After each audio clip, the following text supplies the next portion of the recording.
Hello everyone, my name is Taxalbe and I want to share my honest thoughts on Star Wars Dark Forces, a mid-90s Doom clone. There was a time where every first-person shooter was a Doom clone, unless it was a Wolfenstein 3D clone or possibly a Quake clone.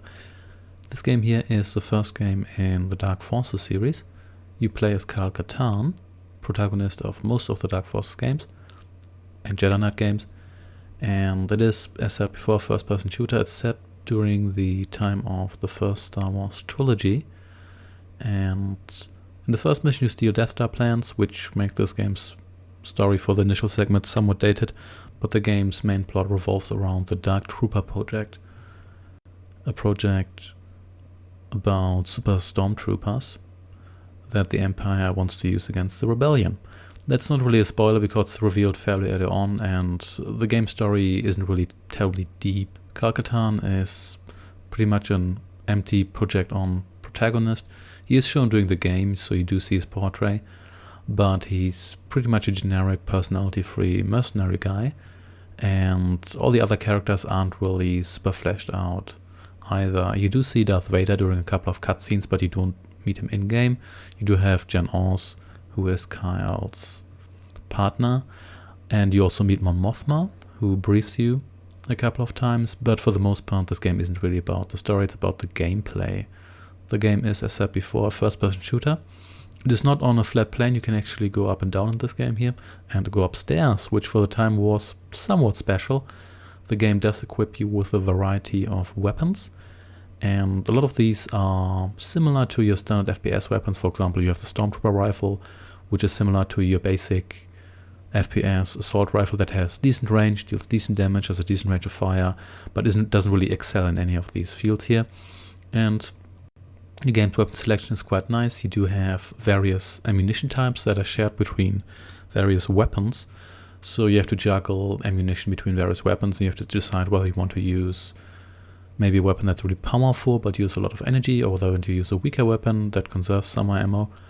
And some of the later weapons are also more suitable against certain types of enemies, such as droids. And overall, the gunplay is quite fun.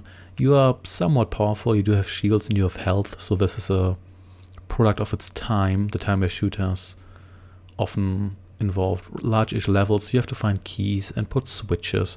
Some of the levels can be really labyrinthine, which has two main effects. The first effect is that you can spend a lot of time exploring, shooting enemies, trying to find the next switch, or just trying to find out where to go next, because a lot of the levels don't really make sense from a real world point of view, but that's okay because it's a video game and it's primarily supposed to be fun and challenging and not to be a simulation of the Star Wars universe, which even in the films has like a couple of fissures in its logic, but it's supposed to be a fun franchise. It's not supposed to be realistic. And the first effect is that you might get lost easily, as said, but the second effect is that a lot of levels can also be finished in a really short amount of time. If you know exactly where to go, then you can just rush through this game in absolutely no time. And if you're a speedrunner, you can complete it in under half an hour. But if you just play it regularly, then you're likely to spend something between, let's say, 6 to 10 hours here. So average playtime for such a game. For the most part, you are brought to a specific location by Jen. You disembark your ship, you have a certain objective, find a person, retrieve some data, find an object, and after you've done that, it leads you to whatever next planet you go to. The levels have some variety, but overall they tend to be a tad monochrome. For example, there's one level called the Blood Moon, which is all red. Then you have an ice planet, which is all white. And a lot of other levels are very, very gray, which is both good and bad. It's bad in the sense that the environments can look a little bit repetitive at times, which also can make them more confusing.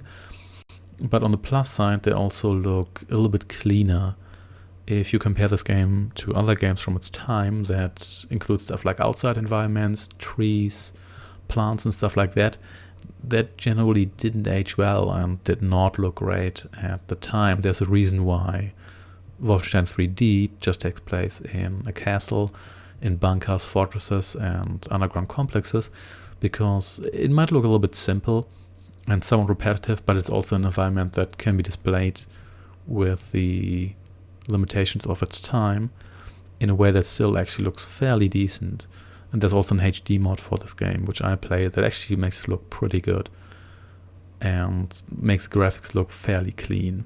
Overall, the enemy variety is alright. You fight a lot of stormtroopers. They look all the same naturally, even though they can have a variety of weapons. You also fight Imperial commandos and officers.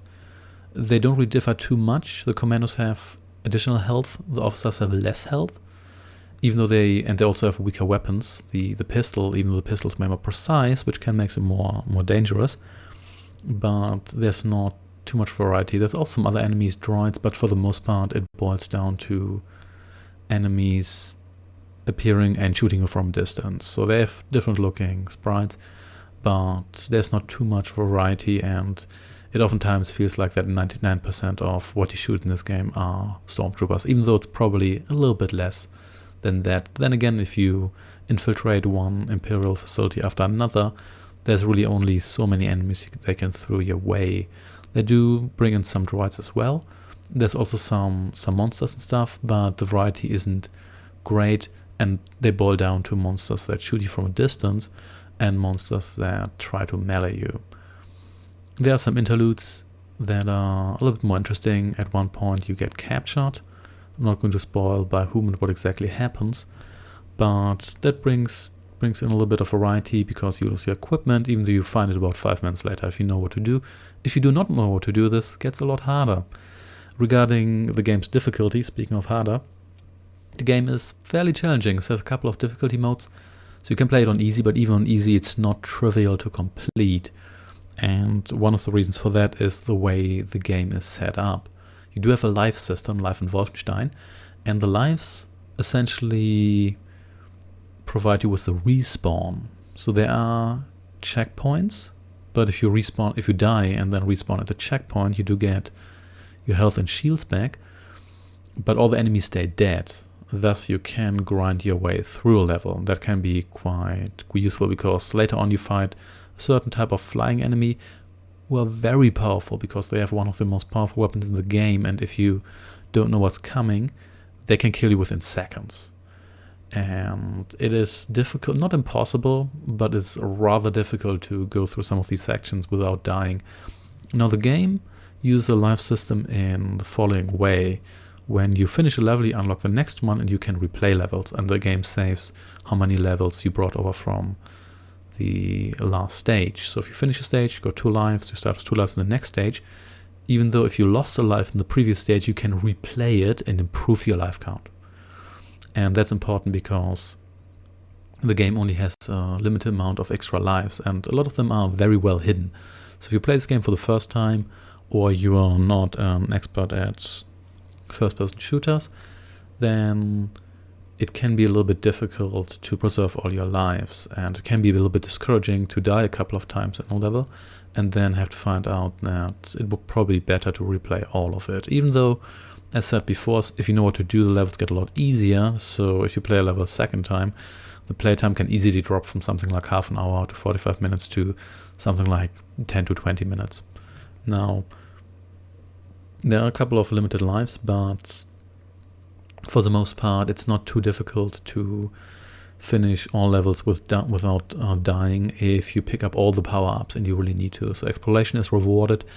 There are a lot of secrets, and not only do you get stuff for the secrets, but they're actually quite fun to find as well. For example, in the very first stage you find a secret area that actually looks quite cool and is a little bit like a secret throne room. Not quite, but you actually get a visual reward for that as well. So it's not just a chamber with some power-ups and ammunition. It actually feels quite nice to be in that place and to get the reward on top of that. This game has a fair amount of platforming, and if you fall down a bottomless pit, you lose your life immediately. So that can be a little bit discouraging as well, but to be fair, for the most part, bottomless pits are not too bad. This game doesn't have a ton of jumping, and the jumping is actually quite decent. What's more of an issue is that this game has ice physics. It does have an ice planet, but it doesn't have ice physics on the ice planet. It has ice physics absolutely everywhere. Kyle slides and glides absolutely everywhere, and you have to get used to that quite a bit. So if you take a jump, it's often important that you have enough room for Cal to slide a little bit so you don't slide off a platform, and you can easily get in a situation where you slide, then you panic, and try to move back, you slide more, and then find yourself falling into the next bit. So it's not too bad if you get used to it, but it can be a little bit frustrating, especially if you do very small jumps, where you have the feeling that if you were doing these small jumps in real life, it would be easier, even though obviously Tails is superhuman compared to any real life person. So that can be a little bit frustrating. Same goes for the controls, because this game here uses rather old controls, so you have to look up and down manually. It doesn't have mouse look unless you play it with a mod, which I would, to be honest, recommend, but that's pretty much how games were at the time, so I can't really blame the game for that. And you could also argue that it does add to the old school shooter experience. What you don't have in this game are force powers. There isn't really any indication that Cal is even force sensitive, unless you've read the accompanying trilogy, but more about that later. But you do have force powers in all the subsequent Dark Forces / Jedi Knight games, so if you play this coming from those games, then it might feel a bit anemic, but it also means that the gunplay is a lot more satisfying and is actually quite nice, and I found myself liking the absence of force powers as well, but I'm going to get more to that when I talk about the later games. Now, I love the force powers, and it's great that it did implement them, but it's also nice that you just have the clean first-person shooter experience. So the game does have cutscenes. They're hand-drawn. They actually look quite nice. You don't get them every time. I think some of them might also be computer animated, the one outside in space. You don't get them after every mission, but they actually look pretty decent. Same goes for the game's soundtrack, which is MIDI-based. The game's main issue with the soundtrack is not that the soundtrack is bad. It's actually lifted from the films, sometimes directly, sometimes remixed in one fashion or another.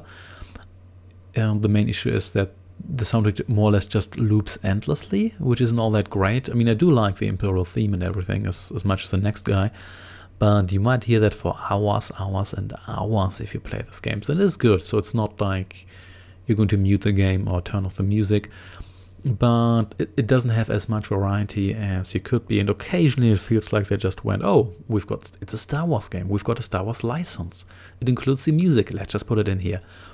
Talking about the Star Wars license with all, this game also suffers from the what I call small universe syndrome. That is, so the Star Wars universe is of course gigantic. There's I don't know how many planets, there's trillions of beings, a ton of races, a lot of people. It's absolutely huge.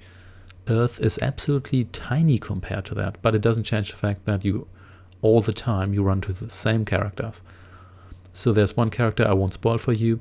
Boba Fett makes an appearance, just like he makes an appearance in one of the later games, Jedi Academy. How would that even happen? He's one bounty hunter in the entire universe. And of course, Boba Fett's a guy that people know, and he's got this armor and the jetpack. And people like that because he looks cool. And he's in the films as well, so he's not just a side character, he appears in the mainline films. But what are the odds that you actually run into him? Of course, the odds are small, but it doesn't change the fact that Star Wars, it always returns to Tatooine, even though Tatooine is established as a backwater planet, so they should really never go back there. And they don't do that in this game here, in its defense, and to be fair, they don't actually spell out that Boba Fett is Boba Fett. It's just a guy that looks like Boba Fett. I guess could be a different bounty hunter. But in any case, it does suffer from that a little bit. Same with the droids. Which droids to remember from the film? Obviously, there's R2-D2 and 3PO, or their general models. There's the Imperial probe droid, and there's the Imperial interrogation droid. So guess which droids you find? The probe droid and the interrogation droid. I'm pretty sure the Imperial war machine, they probably employ dozens and dozens of different droid tribes, especially considering how large it is. The Empire's army has to be millions of soldiers, which, I mean, there were real-life armies that were or are that large, so that wouldn't even be an exaggeration. And yet you fight those droid tribes all the time, in all games, all the time. I know they don't want to make up too much stuff, and they want to include stuff that you recognize from the films and possibly other games and extended universe novels. But at the same time, it kind of makes the universe feel really small. It feels there's like 5 types of droids, when there should be 5,000 types of droids. But it doesn't really diminish the game too much, and one also has to take into account that they probably didn't want to make too much stuff up. One note on the PlayStation version of this game here. So there's a DOS version and a PlayStation version. I recommend to avoid the PlayStation version. One reason for that is that you can't play it in HD with possibly more accommodating or at least configurable control scheme. And the other reason is that the performance on the PlayStation is pretty bad. The frame rate is not smooth, and the controls they feel fairly unresponsive, which could also be a byproduct of the poor performance. And overall, the experience is just worse.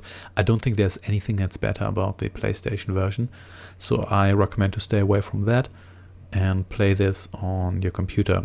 It's going to run on every single machine. If your computer is too weak to run Dark Forces, then I'm not quite sure how you're listening to this video, because your computer is probably also too weak to even run an internet browser. That said, that's it for Dark Force for the most part. It has actually aged somewhat well, but keep in mind that even with the HD mod and controls configured to your liking, what you're getting here is still an old school shooter with exploration and reliance up and finding power-ups and stuff. It does have the life system, which was a little bit dated even at the time, and it also means that it can be a little bit frustrating in the long term. If you lose too many life, you don't find too many secrets. But I would still recommend to check it out if you're a Star Wars fan, even though later entries in the Dark Forces and or Jedi Knight series have probably aged a little bit better. Thanks for watching, and I shall see you next time. Take care and goodbye.